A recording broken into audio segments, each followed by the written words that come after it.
La realtà è che se tu volessi, tu potresti fare più soldi, potresti vivere meglio e soprattutto dovresti volere più soldi con uno scopo nobile. Per cosa guadagni questi soldi? Per chi guadagni questi soldi?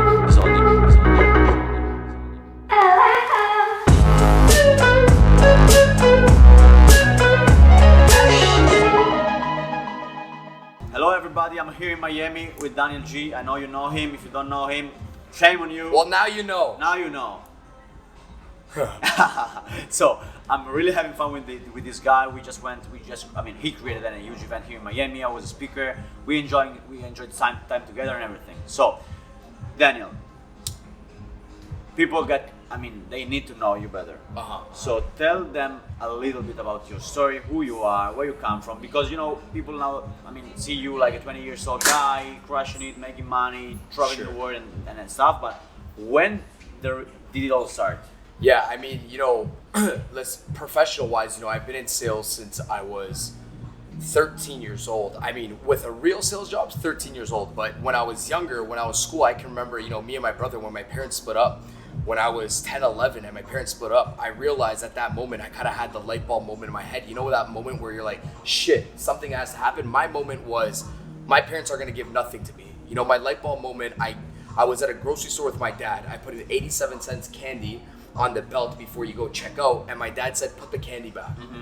And when he said that, I said, okay, I'm done. If he can't get me an 87 cents candy, I'm not going to afford the $5 to take my girlfriend at the time to the movies, so it's time to start hustling. So me and my brother at the time, we started buying CDs for $1, started making movies on them, burning illegal movies, selling them at school for $5. So I was in sales since I was young. I got a door-to-door sales job at the age of 13. I was doing aeration, knocking door after door after door, and doing really well. I was selling lawn mowing services, like lawn services, 13, 14, 15, 16, 18, 19 and a half. I got in a bad period of my life. And that period was college and school for me, because to me, I was already used to making six figures almost by the age of 22. I would have made 6 figures. And then I had a professor in, my second semester inside of college saying, if you want to make 6 figures, you're probably in the wrong place in the wrong program. So I said, holy shit, my whole job was to make money when I was young. And now I'm getting into university and college thinking I'm going to go make more money. And he's like, hey, by the way, don't think you guys are going to make money once you get out of school. So to me, it just didn't click, dude. I didn't care about education. I didn't care about, being fulfilled. I needed to make fucking money. I came from no money. My parents were middle class. I went from middle class to lower middle class. I cared about money. I didn't care what I was going to do. Yeah. I always say money's important. If you don't have money, money's fucking important. Yes. Then when you get the money, you realize there's something more in life, of course. But I get you when you say, I need the fucking money. Yeah, I needed money. Yeah. I needed money. So I dropped out of college, and then I went back and I got a sales job.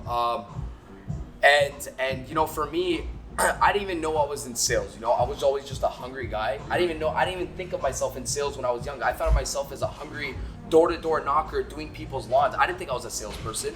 But I always say this in life, Giorgio. I always say, instead of chasing what you're passionate about, because I didn't know what the fuck bro, if you told me what I was passionate about when I was young, I was passionate about soccer and DJing. I wasn't passionate about sales. But I was curious enough to be like, oh shit, maybe I'd be good at this sales thing, because curiosity propels you towards the future. If you're curious about something, you start hunting for the answers. When you hunt for the answers, maybe you find things that you like turns into love turns into passion, you make money off it. So whatever the thing was, I applied to hundreds of sales jobs. One job accepted me, and then that sales job turned into a higher level sales job, to a higher another level sales job, and then I started training sales, and then I had a bunch of these sales reps, and I branched off to becoming an entrepreneur, becoming a sales trainer, owning an agency, outsourcing. So there's a story behind the story. There's a lot. Yeah. We could spend an hour talking about it, but I think the point from me going to end off that story from me being a salesperson in a company to being an entrepreneur was this. And this is where you start to realize what Giorgio just said, money's important until you realize there's something more, there's more significant feeling after money. I was in a college classroom and I was training I was training high school students. So grade 10, 11, probably 15, 16 years old. And I'm training them communication. And I'm still in my sales job, but I'm like, let me start training people in sales because nobody's grown up to, be taught how to sell. So what happened was this, I started training and this kid came up to me and he's like, man, you changed my life after 30 minutes of speaking. And I'm like, wow. that felt better than any fucking commission check that I've ever gotten inside of my sales job. And really, this is it. This is why I'm like, okay, let me start doing that. I want that feeling.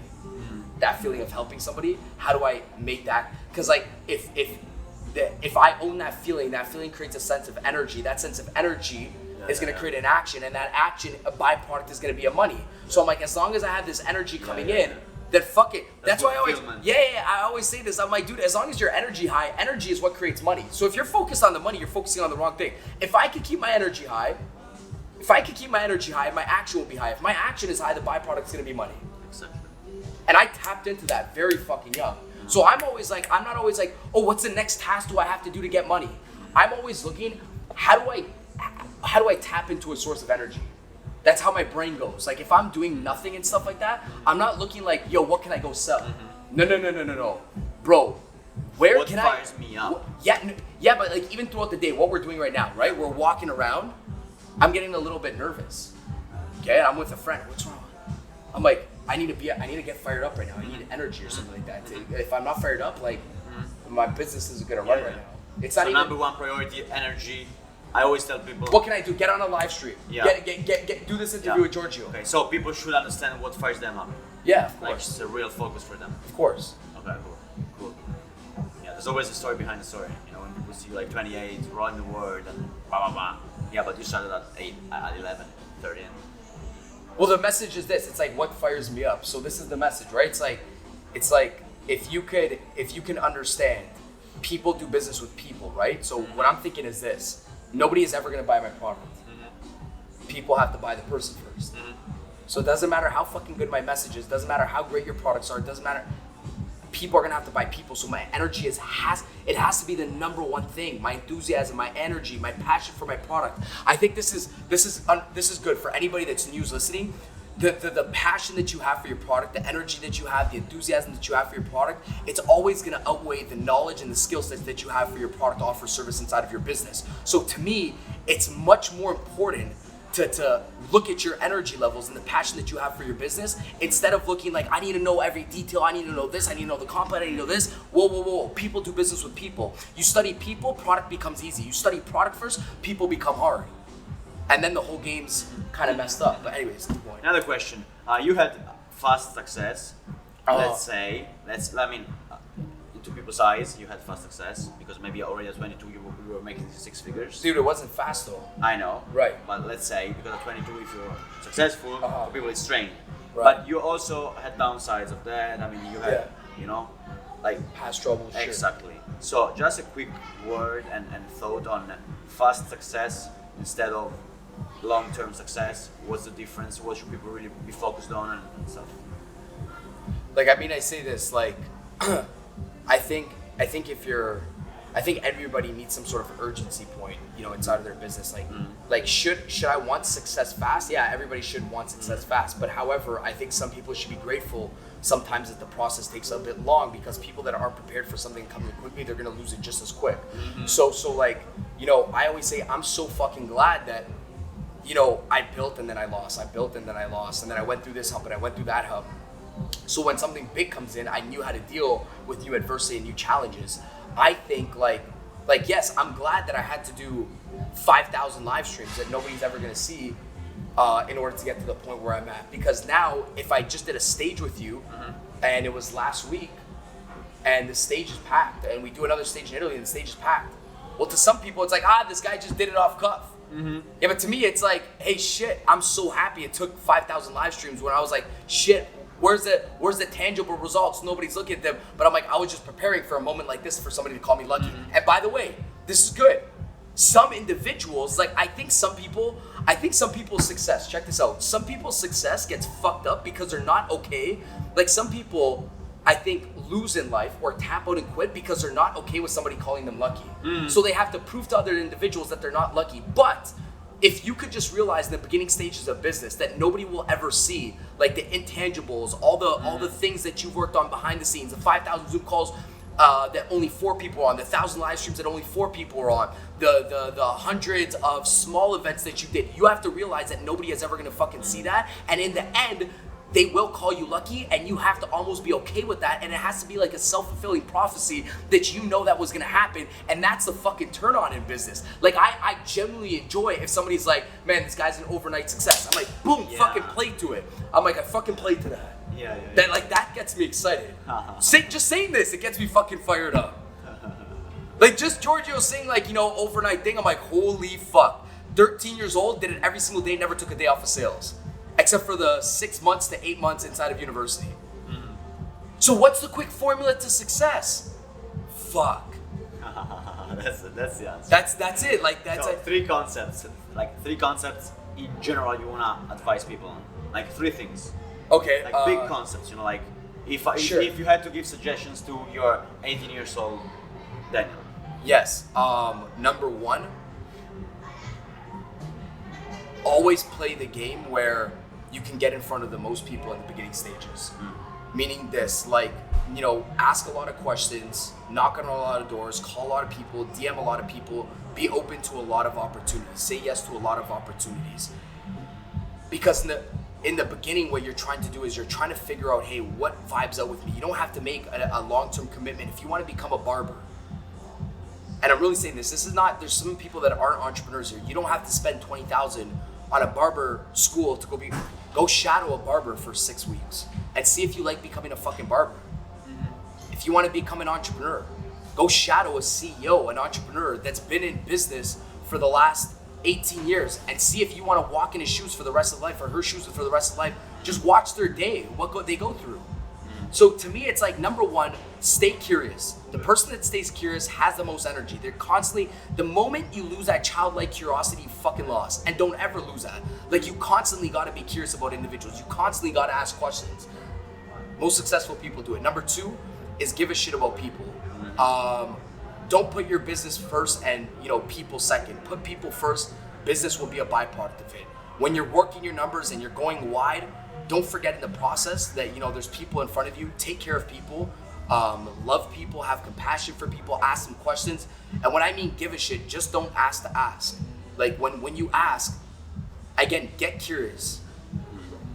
Be interested in people, care for people, do more than the other, if you were just do slightly more, and this is for my business people, just slightly more for every single individual on your team, inside of life, inside of business. Meaning you send them off a bottle of wine, but with that bottle of wine, it says their name on it. Nobody does that anymore. Everybody's so in this world where it's fucking virtual. But how many of you guys sent your last 10 customers that just did business a follow-up card with a beautiful message, hand signed with a bottle of wine right to their house? How many individuals that are on your team right now that aren't making progress but are super fucking trying inside of your sales force, but they're not making progress, but they're working hard, and you recognize them just for the hard work and the skill sets that they build up in the last month, and you sent them off a card, not just a call, but you sent them off a card saying, hey, I appreciate you, and you're a whole different person that you were fucking last month. Most people give recognition just towards results, but they don't give recognition towards people's progress. But if leaders were to learn how to give recognitions towards individuals' progress, that would boost up that individual's confidence, which would give that individual a lot more energy, which would make that individual want to take a lot more action, and the byproduct is gonna be fucking results. And then you can give recognition towards those results. Just go on your fucking stories and just be, hey, by the way, I just want to give a huge shout out to my new girl, Melissa, inside of my team. She didn't know nothing about online sales and marketing, and in the last 30 days, she seems like a completely different person. By the way, Melissa, I love you, and I can't wait to see where you are in the next year. Boom, done. Recognition towards progress and action. Yeah. That's what people got to do. And the third thing is this: discipline. Your ability to stay focused on your goals and dreams, because if you do not sell yourself on your goals and dreams, somebody else will sell you out of them. Nobody can fucking sell me out of my goals and dreams, because I remind myself of them every single night before I go to bed. Who I am, what I'm worth, and what I want. And to me, if you don't do that, somebody, and most people, just like they say misery loves company, most people are negative. They are not locked into their goals, dreams, and targets. So they will do anything for somebody to come with them and be on that train of I don't know what's happening in life. So Giorgio, hey, do you want to come out and drink? Giorgio was focused, but if he wasn't that focused on his goals, dreams, and targets, it's going to be easy for me to call Giorgio and be like, hey bro, we should go out for dinner. We have a bunch of, If he didn't sell himself the night before, the day of, the morning of, it's gonna be easy for me to steal Giorgio's dreams. And then he takes his dreams, he puts them back on the shelf, and then he's done. Yeah, because I think people like they feel like, okay, if I lose the vision, I lost the vision. You know, I couldn't do anything about that. Instead, like losing a vision, I think it's the most common thing. It's normal. Yes. I mean, we do. Yes. We lose our vision sometimes, so we need to sell ourselves, as you always say. So you know, there's this misunderstanding because people say, yeah, because you always have the vision. No. I create the vision like every day. That's every day. spot on. That's it right there. That's it right there. I think some individuals look at people like myself or you, and then they're like, oh, but how, like, you How guys, do you do? Yeah. It's like, whoa, dude, like every single day I wake up, sometimes fucking confused, sometimes lost, don't know my next steps, don't have a game plan, don't have a blueprint, and I constantly ask myself, hey, let me sell myself on the vision. Then I ask myself, am I worth the vision? Yeah. Let me sell myself, and then I ask myself, but why, Daniel? Why can you do it? And I sell my shit, I sell myself on it. Okay, the first thing is I'm human. So if I look at somebody and they have something that I want, the first thing I ask myself, okay, do I think I can get it? Now I do that check mark. The second thing is, okay, why do I think I can get it now? Why? Now I start selling my belief on, like I start selling myself on the belief as to why I get, well, you did this in the past, you're this, but wait, you're just human. Okay. What are the characteristics of commitment for you? So, you know, if somebody says, I'm committed, yeah, but what would you mean by commitment? Like, really? Like, why being, okay, so the only thing, okay, you know, I always say this, you know, words lie, actions are super fucking deceptive, repetition speaks. Let me say it again. Words lie, okay? Actions are deceptive, repetition speaks. So anybody could say something and then they don't commit. Then somebody could do something for one day, but then they fall off the next day. But repetition is what speaks. So when I look for a rep, when he's like, what makes somebody committed? I'm looking at predictability and consistency. Predictability means this. Does Giorgio show up every single day? Let's say I have a traditional business. Is he predictable? Does he come in the office from 7 and does he leave at 7? Does he come in the office at 7 and does he leave at 7? Does he come in the office at 7 and does he leave at 7? Is he predictable? Let's translate into an online world. Does he show up every single day online at this time? And does he do this every single day at this? Does he do a story? Does he do a video? Does he do a story? Does he do a video? Okay, he's predictable. Now, within that time of him showing up, is he consistent now in his actions? Meaning, does he do the same, if not more? Does he do the same, if not more? So the rep comes in every single day from 7 to 7. Now, is he consistent in the actions when he shows up, or is he just showing up to show up? So is he just doing the video to just do the video? Is he just making the calls to just make the calls? Is he just doing the live stream to be like, oh, I got a live stream? This is what I'm looking for. So now when somebody shows up, now I'm asking, hey, are they just doing it to do it, or are they doing it with full fucking enthusiasm, passion, and energy on the phone call? I tell my guys, I say, do not pick up that phone if you're not gonna call with complete conviction, confidence, enthusiasm, belief, and passion with your product. Don't fucking do it at all. There's no, oh, I just did it just to, I did the live streams and nothing's coming out of it. You're just fucking doing the live streams to do the live streams. Are you doing the live streams with enthusiasm, yourself, being unapologetic, with energy, with passion? Don't just do it to do it. Just don't make the phone calls to make the phone calls to say you made the phone calls. Nobody fucking buys from that person. Everybody buys from the person. Again, your passion, enthusiasm, and energy will always outweigh the skills that you have for your product, offer, or service. So don't just do shit just to say you did shit. That's not part of the game. Do shit with full conviction, enthusiasm, and passion, and the universe always takes care of you inside of life. It's like you're almost like to me, it's like I put the universe under a sense of obligation, like it feels like it owes me something. So if you look into a sales, like if you look just in general influence, if I were to give you a cup and a cup of coffee, now you feel like you owe me a cup of coffee.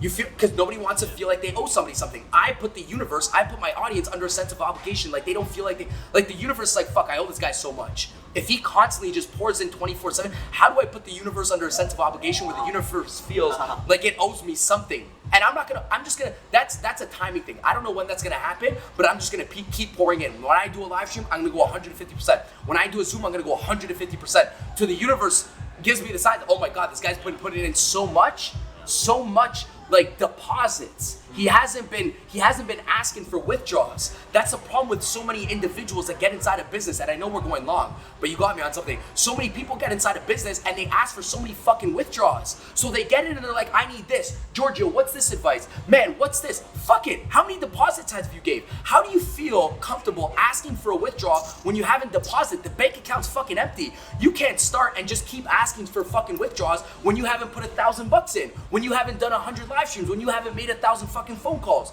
You're asking for withdrawals way too fucking quick. You have to deposit first into the business, the universe, and people in order to get a fucking withdrawal. That's how you have to play the game of business. I don't know. I know that was long. But. No, I mean, I love it. So, Daniel, last question for you. It's an open question. So, What do you think about humbleness, bragging and bashing other people or companies or everything?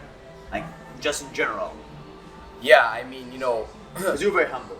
I think Why? this. Thank you. Well, I mean, I wasn't, to me, like, people are like, oh, Daniel G. I honestly just look at myself as a worker. I'm a worker. Like, at the end of the day, I'm a salesperson, I'm a worker. That's how I look at myself. That's how I view myself. I'm a worker that just got super talented in this game of sales. Like, my whole focus when I got into business was not to be some fucking big star. I literally said this, and I vividly remember telling one of my best friends this. I said, there will not be a soul in the world that studies this game and becomes better at sales than myself. I just wanted to be the best at sales. It so happens to be that I became great at it, and I was able to share my knowledge with other individuals and, you know, continuously like help them win in sales. And that gave me a lot more energy. But I still see myself as a worker, and I think when you put like the position on a pedestal, then you almost lose like the passion for the business. Like, you know what I mean? Like when you put like CEO or owner on this pedestal, you almost lose like the grit and grind of the fucking business. You know, like when people are like, how do I become a speaker? I just see myself, bro, as like a fucking sales guy and a sales trainer, not like some motivational speaker. And then when you talked about bragging or showing off. Listen, wait, hold up. I'm gonna get fucking honest with you guys. I talk a lot of shit, but I back it up. Meaning, like, when I went on stage in the World Class Closer Convention, I said, nobody will ever outwork me, right? And I'm like, I don't know if you guys make that's bragging, confidence. Whatever it comes off of. Yeah. Somebody can say whatever, it's fucking obnoxious. I don't care. What I'm trying to do here is I'm trying to play business. And business, like I said, is like a sport. You have to be competitive in it. There has to be competition, it has to be healthy, and it has to be loving. How do sports, listen, sports, it's a multi-trillion-dollar industry. Athletes get paid hundreds of millions and millions and millions a year. Athletes at the deepest core don't fucking hate each other. They get paid a lot, they don't hate each other. Fighters don't hate each other. It's a sport. I'm gonna kick your ass. That's competition. You're not gonna beat me, but at the end, somebody's gonna lose and somebody's gonna hug each other. That's business. It's like, hey, that's what I said. If you don't have that competition in you, then there's no urgency to win. So I like doing this. I like when I call somebody out and somebody says, F you, I'm gonna beat you. Yes, it's on, let's work, man. Listen, you wouldn't be where you're at today if other teams did not produce. I'm sorry to say, when people are like, I'm only in competition with my, fuck you. Yeah. Sorry to say, like, this is the fancy shit that you guys hear online. When people are like, I'm only in competition with myself. No, you need people working. You need to see people above you. You need to see people on your side. You need to see people below you. You also, listen, you're in competition with people that are below you. This is it. Matt, or you wouldn't be motivated because you realize that if you're not, well, then you're going to end up as, in Canada, we had this thing in North America, we have this thing called Blockbuster. Blockbuster is where you went in to go get movies to watch them at nighttime. And then eventually, long enough, what happened? Netflix happened, and now Blockbuster said, no, we're always going to sell movies. Netflix came out online, Blockbuster wasn't innovating, they didn't look at who was under them, boom, they got swept. So to me, competition is so key. Below you, at your side, above you, always got to watch. You need that competitiveness, right? Create friendly competition, because no matter what, business is a balance of empathy and competition, meaning, hey, I love you, but you're not going to beat me. And somebody's always going to lose, but that's the beauty of it. And I think even when you lose, the only people that win on the second round are the people that are good sports. So they're people that bless other people when they win. So even if I fucking lose the fight to Giorgio, bro, you fucking had the better day.